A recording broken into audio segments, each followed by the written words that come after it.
তুমি মেঘলাকে কেন খুন করতে পাঠিয়েছো? কিন্তু আমি ওকে কেন খুন করতে চাইবো? আমি কাউকে পাঠাইনি। একদম মিথ্যা কথা বলবে না। আমি নিজ চোখে সাব্বিরকে দেখেছি, হাতে নাতে ধরেছি। তুমি যদি সাব্বিরকে পারমিশন না দাও তাহলে সাব্বিরের কাছে কেন করলো, কিভাবে করলো? সাব্বির? হ্যাঁ সাব্বির। তোমাকে একটা কথা ক্লিয়ার করে বলে রাখি, যদি মারতেই হয় সামনাসামনি আমাকে এখানে গুলি করো, পিছন থেকে মেঘলাকে খুন করার চেষ্টা করো না, তাহলে কিন্তু খুব খারাপ হয়ে যাবে।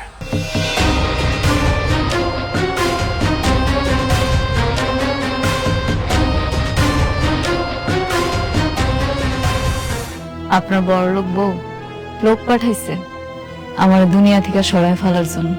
গুলিটা যদি আর একটু এদিক সেদিক হইতো তাইলে আমি আর এই ভাঙা ঘরে বসে থাকতাম না, অন্ধকার কবরে ঘুমায় থাকতাম। বৃষ্টি আর কখনোই এমনটা করতে পারবে না। ওকে আমি স্পষ্ট করে বলে এসেছি, ওর যদি ন্যূনতম জ্ঞান থাকে এই ভুলটা আর কখনোই করবে না। বৃষ্টি আমার এত ঘৃণা করে কেন বলতে পারবেন? আমি আর কি ক্ষতি করছি? যেদিন আমি দেখলাম বৃষ্টি আপনার দ্বিতীয় স্ত্রী, সেদিন চাইলে কিন্তু আমি সবকিছু বলতে পারতাম। আমি কিচ্ছু বলি নাই,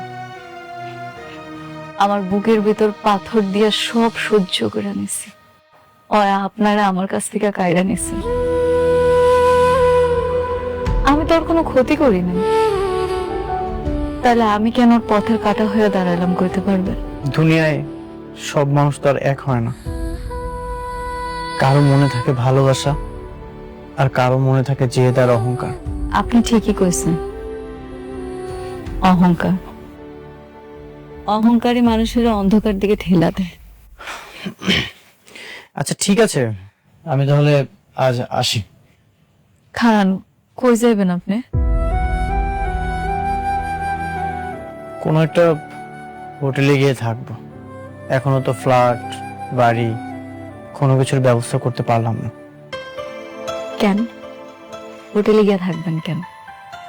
আপনি চাইলে আপনার বাড়িতে গিয়ে থাকতে পারেন। সেটা তো শালিমার পক্ষ থেকে আপনারে গিফট করা হয়েছে। আপনি একটাবার শুধু যান, রাতুল আর চাচা-চাচির ঘাট ধাক্কা দিয়ে বাড়ি করে দিবেন। আপনার বাড়িতে শুধু আপনিই থাকবেন।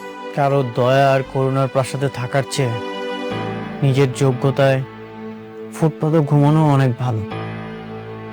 এই অনেক চৌধুরী সবকিছু হারাতে পারে, কিন্তু পুরুষত্ব আর আত্মসম্মান কখনোই কারো কাছে বন্ধ রাখতে পারে না। ওই বাড়িটা তো তোমার কোম্পানির, যেটা এখন তোমার। যেদিন আমি নিজে টাকা দিয়ে সেই বাড়িটা কিনতে পারবো সেদিন ওই বাসায় আমি পা রাখবো। আপনি আমার উপর রাগ করতে পারেন, কিন্তু আমারে এমনি পর করে দিয়েন না। আজকে রাতটা না হয় এই গরিব ঘরে রাজপুত্র হয়ে থাকলেন। আপনি আমার পাশে থাকলে আমার অনেক সাহস লাগে।